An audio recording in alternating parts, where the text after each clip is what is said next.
Welcome to TDT, where we aim to share our rich and diverse Army culture with you, Thunderbird Nation. I'm your host, the man with the plan to realize MLK's dream, to add another verse to MJ's We Are the World, and simply just to make my mama proud. What you say about my mama? Okay. Sit back, tune in. You never know where TDT can take you. Hello, Thunderbird Nation. Welcome back to TDT. Today we got a pretty cool guest, Captain Danielle Salley, Alpha Company 62nd ESB Company Commander. Good morning, Thunderbird Nation. How you doing?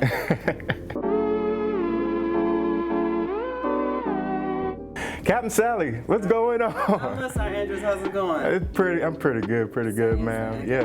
Yes, I'm thankful that you're here. Thank you for the invite. Yeah, no problem. Before we get started, like really getting into everything, we just want to hear a little bit about who you are, like your background.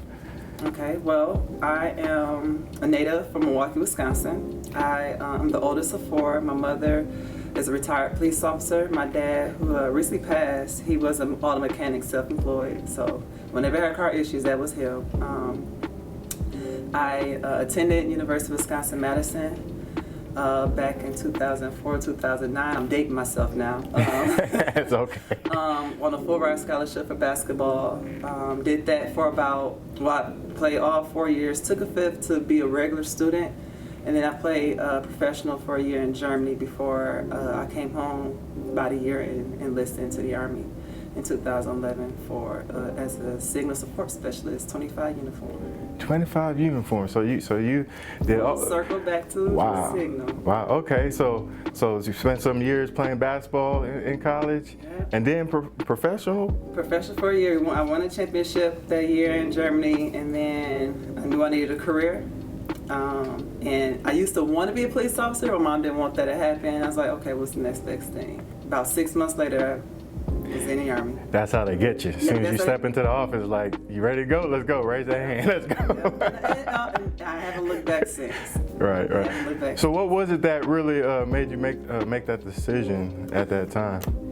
It's just, I knew I wanted a career. And then also I was told that I could continue playing basketball for the Army and travel. So the idea for me for the Army is teamwork. Like, you can't get nothing done without somebody else. Like, it's a teamwork that gets you everything accomplished. So with that in the Army and basketball as well, it's okay, I'm in there. And I knew it was like a guaranteed job. Okay, I'm in there. Since you joined and up until now, you got to do some good stuff with the Army basketball team, right? Yes, Tell us a little bit about that. I first tried to do all Army basketball in 2013. That's when they had the government shutdown, so they stopped everything. Oh. But that summer, all armed forces opened up, and everybody who put in their package to go Army was called back for armed forces, and I got selected for armed forces in that summer of 14. And I played 14, 15, 16 armed forces. So my first year with all Army, when we played Army, I think that was 2014, 2015. Mm-hmm. We won a gold. That tournament was in Camp Pendleton. I know Camp Pendleton. Oh yeah, it's nice out there. And then I believe the second time we won the gold again. Wow. And then we took the silver my third time playing Army. Moving on, let's talk about some values. Okay. I want to know what value is most important to you. It's so many that it's encompassed that it's hard to just pick one, but for me, I definitely want to say loyalty, and I attribute that to with family, respect. And the reason I say loyalty, because for me, basketball background, I'm committed. So if I say I have your back or I say I'm there with you, we're in this together. So I'm being loyal to the mission, to the fight. I'm loyal to my family. I'm loyal to what I hold dear to my heart, which for me it all is like just family. So that's one thing that it won't pass. Like, if I look to you as family, if I feel that we're in this together, so my company. Great, I just took over about 2.5 weeks ago, 3 weeks ago. Those are my family. I call my kids. Even though, yes, I know I'm one of the oldest in the company, but I call my kids because whatever they're going through, I'm going to be there with them. I'm going to make sure they can take care of. I'm going to make sure whatever they need, they have it. And that comes with discipline. So if you mess up, I want you to know that you can still bounce back from it. And I think that's one thing that doesn't come out well in the Army. A lot of soldiers feel like when they mess up, end all be all. And to me, I always say it's the next play. Now, to make a turnover, I can't harp on that turnover. I got to get back to the end and continue playing. So I tell them, like, hey, you're going to get this one, whether it be extra duty or you're doing some, having some discipline to your action that you, in your mistake.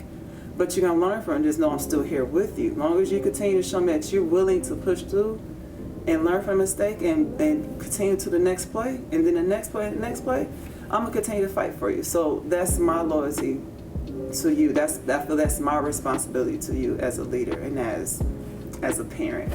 Yeah, thank you. So that moved right into my next question about being a company commander. This is your first command? It is. So as a new commander in the 11th SIG, just period in the Army, a new commander in the Army, how much does that mean, being a commander?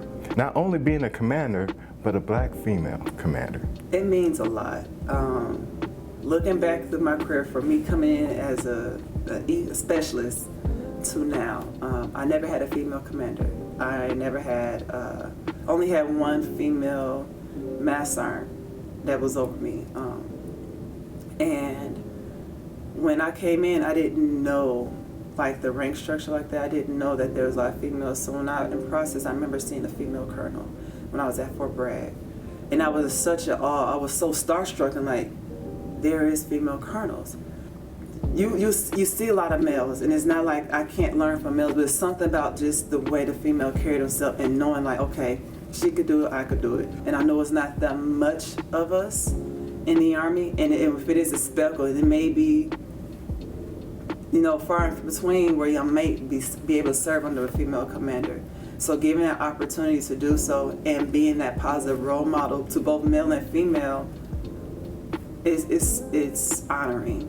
I really agree that you are going to be a great role model for all those soldiers that are under you and that you take care of. Considering that we're in August and Women's Equality Day is in this month, seeing this, you taking command and really the way that you kind of grew up and what motivated you to do so, and your values of loyalty, all this, it's really awesome. Yeah, so you never want the spotlight, but here you are. The spotlight found you, and now you're the real MVP, man. Thank you. I accept this one. Yes. I'd like to thank you for joining me today. And to the Thunderbird Nation, thank you for getting diverse with us.